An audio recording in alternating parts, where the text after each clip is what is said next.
basketball eh. Di ka pwede dito. Bakla ka. Hindi porket bading ako. Hindi ko na kaya maglaro ng basketball, no? Hindi pang bakla ang basketball. Umalis ka na nga. Oo na, Bakit ka alis pwede na. dito namin eh? Oo na, alis na. Alis na. Bakla! Tama na! Bakla! Bakla! Tama na! Tama na! Tama na! Bakla! Bakla! Bakla! Bakla! Bakla!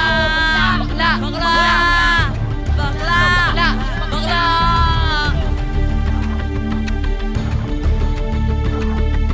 Tang! Tang!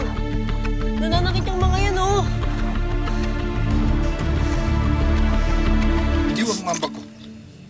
Mamadali ako. Tang! Saan po kayo pupunta? Iiwan niyo rin po ba ako? Sila kuya umalis na. Si nanay, pumutang Manila, nagtrabaho. Pati rin po ba kayo iiwan ako? Tang, paano na po ako, Tang? Eh ano ngayon, kung wala ka ng kasama? Alam ba kung bakit sila umalis? Dahil salot ka. Yun. Kaya bahala ka na sa buhay mo kung anong gusto mong gawin. Isa pa, hindi mo ako tatay. Wala akong anak na bakla. Wala akong anak na bakla!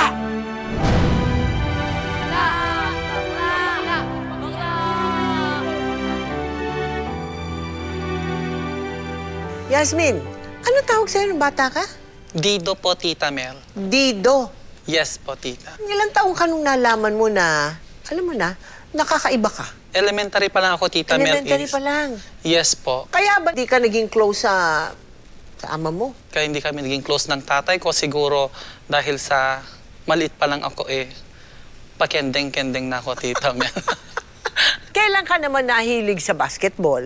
Nanonood lang po ako, Tita Mel, sa mga piyesta namin, Tita Mel. Okay, and then? Tapos yung mga kuya ko ng Tita Mel is naglalaro na din sila ng basketball. Ano nangyari at bakit nagkawatak-watak ang family ninyo? Kasi po, Tita Mel, yung nanay ko noon is nagtrabaho sa Manila, Tita Mel. Tapos pati yung kuya ko naman, sa Manila na sila nagtrabaho. Yung pangalawa, Tita Mel, is nakapangasawa sa ibang lugar. So kami na lang po ang naiwan ng tatay ko sa bahay, Tita Mel. Tapos ganito naman ako nung Tita Mel, hindi ako totally lalaki. Yung tatay ko, iniwan din ako, pumunta siya sa bahay ng kapatid niya. Nakita ko siya nangingi ng pagkain sa labas. Kinausap ko, iniwan na daw siya ng mga magulang tsaka mga kapatid niya. Alam mo naman, nurturing mother, naawa ako. Sinama ko na siya rito. Alam mo naman, ayoko nakikita na may baklang naaapi, no? Gusto ko rin po sana magtrabaho. Oo, tama. Mga mamshi, masipag po ako. Di po ako maarte. Kahit anong trabaho po, kaya ko. Teka lang, mga aso ba kayo? Okay na. Ang gaganda naman po nila para maging aso. Get Ikaw, bagets ka, ini-emi mo tong mga to? Gusto ko siya. Bet ko. Actually, Ano pangalan mo, baby girl? Dido po. Tinawag kitang baby girl, tapos Dido. dito talaga? Oh, Ate, parang need natin siyang palitan ng pangalan. first task nyo ngayon, mag-isip kayo ng pangalan na yung pambabae, yung pag sinabi nyo pa lang, parang makikita mo na siyang nakapalda at saka naka-blush on, yung ganong effect. Ay, parang si Princess Jasmine. Yes! Parang Jasmine. Yasmin! Yeah. Diba? Yasmin, yung skirt blush on. Yasmin. Ganon. Yes! Dahil nagsialisa na ang kanyang mga kuya, nalaman niyang may iba ng pamilya ang kanyang ina at ninalikuran na rin siya ng kanyang ama.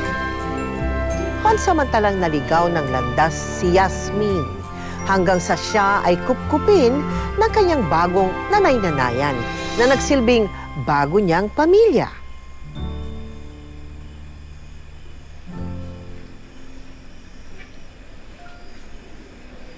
Grabe, no? Grabe, Nakchi. Titig na titig ka talaga dyan sa face mo. Siyempre, Ma'am Shi, tignan mo naman, ganda-ganda ako sa mukha ko. Oo nga, napansin ko eh. Tingin ka sa sahig. Bakit ma'am siya nang... Diyan sa sahig. Diyan mapupunta yung mukha mo pag di ka tumigil na kakasuklay-suklay mo. Kanina ka pa dyan na... Ma'am Shi, yan na nga lang ang libangan ko eh. Na mangarap na maging sobrang ganda ko. Jesus. Na asenso ko. Na Makasama mo pamilya mo. Oh, sorry na. Alam ko namang ayaw mo pag-usapan tungkol sa pamilya mo eh. Just got carried away. Pero eto ang good news ko sa'yo, Naksi. O nagulat ka, aminin mo yan. Meron kami make-upan 3 magnininang sa kasal bukas. Yes! Rocket yun, agad-agad. Yes! Parang senso ka. Dito! Ano? Si Kapitan! Ha? Patay ba siya? Binalin! Patay na ba si Kapitan? Walang nangyari kay Kapitan. Ano? Nagpatawag lang siya sa mga gustong sumali. Bumili ka sa barangay. Eh, naisip ko kasi itong si Yasmin. Eh, di ba nagbabasketball ka? Oo nga. Ang laki ng premyo. Sumali ka na. Eh, ayoko. Ma'am Shi, insultuhin lang nila ako doon kapag sumali ako. Wag na. Naksi, alam mo, jumuhin ka na. Sayang, pandagdagan sa ipon mo. O may racket ka na bukas sa another ipon. Doon na! Ayoko talaga. Nahihiya ako. Natatakot ako. Ayoko talaga. Wag na lang. Andax ng premyo. Yasmin, sayang. Talaga bang ayaw mo? Ayaw mo talaga. Naksi, ayaw mo.